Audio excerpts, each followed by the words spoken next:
Hi hello ಎಲ್ಲರಿಗೂ ನಮಸ್ಕಾರ. ಎಲ್ಲರೂ ಹೇಗಿದ್ದೀರಾ? Welcome back to mini blog. ಇದು ಸೋಮವಾರದ ಮಿನಿ ಬ್ಲಾಗ್. ಸೋಮವಾರ ಉಪ್ಪಿನಕಾಯಿ ಹಾಕೋಣ ಅಂತ ಹೇಳಿ ಎಲ್ಲ ಕಟ್ ಮಾಡಿಕೊಂಡು 1 kg ಅಷ್ಟು ಉಪ್ಪಿನಕಾಯಿನ ಹಾಕ್ಕೊಂಡೆ.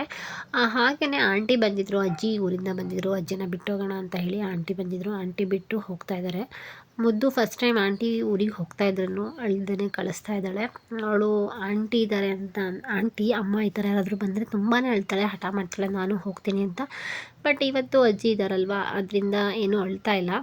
ಅಜ್ಜಿ ಅಂತ ಹೇಳಿದ್ರೆ ನನಗೆ ಅಜ್ಜಿ, ನಮ್ಮಮ್ಮ ನನ್ನ ಮಕ್ಕಳು ಮರಿ ಮೊಮ್ಮಗಳು ಆಗ್ತಾರೆ. ತುಂಬ ವರ್ಷಗಳೇ ಆಗಿತ್ತು ಅಜ್ಜಿ ಬಂದು. ಕರ್ಕೊಂಡು ಬಂದಿದ್ವಿ, ಸ್ವಲ್ಪ ದಿನ ಇದ್ದು ಹೋಗಲಿ ಅಜ್ಜಿ ಇಲ್ಲೇ ಅಂತ. ಹಾಗೆಯೇ ಪೂಜೆ ಎಲ್ಲ ಮುಗಿಸ್ಕೊಂಡೆ. ಇವತ್ತು ಸೋಮವಾರ ಆಗಿರೋದ್ರಿಂದ ನಮ್ಮನೆ ದೇವ್ರ ವಾರ.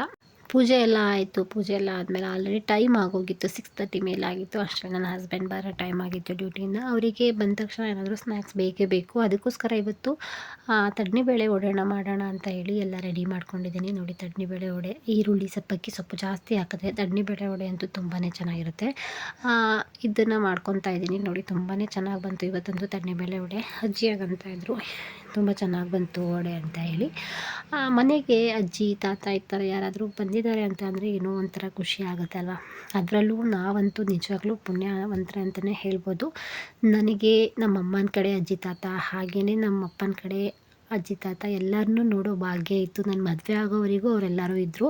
ಹಾಗೆಯೇ ನನ್ನ ಮಕ್ಳಿಗೂ ಅಷ್ಟೇ ಮರಿ ಅಜ್ಜಿ ನೋಡೋ ಭಾಗ್ಯ ಇದೆ. ಅವರು ಮರಿ ಮೊಮ್ಮಕ್ಕಳಲ್ವ, ಅವರಿಗೆಲ್ಲ ಆ ಯೋಗ ಇದೆ ಅನ್ನೋದೇನೋ ಒಂಥರ ಖುಷಿ ಆಗುತ್ತೆ.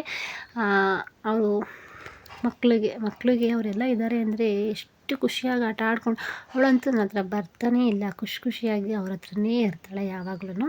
ನೋಡಿ, ವಡೆ ತುಂಬಾ ಚೆನ್ನಾಗಿ ಬಂತು ತಡ್ನಿಬೇಳೆ ವಡೆ. ಇದರ ರೆಸಿಪಿ ಏನಾದರೂ ಬೇಕಂತ ಹೇಳಿದ್ರೆ ಕಮೆಂಟ್ ಮಾಡಿ, ನಾನು ಖಂಡಿತವಾಗ್ಲೂ ಈ ರೆಸಿಪಿನ ಶೇರ್ ಮಾಡ್ತೀನಿ. ಹಾಗೆ ನಾನು ಅವಾಗ ಹೇಳ್ದಂಗೆ ಉಪ್ಪಿನಕಾಯಿ ರೆಸಿಪಿ ಆದಷ್ಟು ಬೇಗ ನನ್ನ ಚಾನಲಲ್ಲಿ ನಾನು ಶೇರ್ ಮಾಡ್ತೀನಿ. ಹೋಗಿ ಚೆಕ್ ಮಾಡಿ, ಖಂಡಿತವಾಗ್ಲೂ ನಿಮಗೆಲ್ಲರಿಗೂ ಇಷ್ಟ ಆಗುತ್ತೆ ಅಂತ ಅಂದ್ಕೊಂಡಿದ್ದೀನಿ. ವಡೆನೂ ರೆಡಿ ಆಯಿತು. ಹಾಗೆಯೇ ಇವತ್ತು ಸ್ವಲ್ಪ ಮಳೆ ಹುಳ್ಳಿಕಾಳನ್ನ ನೆನೆ ಇಡೋಣ.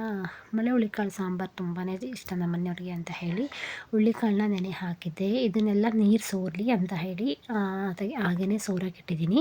ಇದನ್ನು 1 ಡೇ ಬಿಟ್ಟು ಬಟ್ಟೆ ಇಲ್ಲಾಂದರೆ ಹಾಗೆಯೇ ಈ ಥರ ಡಬ್ಬಕ್ಕೆ ಹಾಕಿಟ್ರು ಆರಾಮಾಗಿ ಇವಾಗ ಬೇಸಿಗೆ ಇರೋದ್ರಿಂದ ಚೆನ್ನಾಗಿ ಮೊಳಕೆ ಬರುತ್ತೆ. ಬಿಸಿಲಿರೋದ್ರಿಂದ ಅದರ ಅವಶ್ಯಕತೆ ಏನೂ ಇರಲ್ಲ, ಬಟ್ಟೆ ಕಟ್ಟೋ ಅವಶ್ಯಕತೆ ಏನಿಲ್ಲ. ಈ ಥರ ಡಬ್ಬಕ್ಕೆ ಹಾಕಿ ಇಟ್ಬಿಡ್ತೀನಿ. ಮಾರ್ನಿಂಗು ತುಂಬಾ ಚೆನ್ನಾಗಿ ಮೊಳಕೆ ಬಂದಿರುತ್ತೆ. ಆಮೇಲೆ ಮಳೆ ಹುಳ್ಳಿಕಾಳು ಸಾಂಬಾರು ಮಾಡ್ಕೊಳ್ಳೋದಕ್ಕೆ ತುಂಬಾ ಚೆನ್ನಾಗಿರುತ್ತೆ. ಇವತ್ತಿನ ಊಟಕ್ಕೆ ನಾನು ನೈಟು ಮೆಂತ್ಯ ಪಲಾವ್ನ ಮಾಡಿದ್ದೀನಿ. ಹಾಗೆಯೇ ಜೊತೆಗೆ ಮೊಸರು ಬಜ್ಜಿನ ಮಾಡಿದ್ದೀನಿ. Thank you for watching. Bye, take care.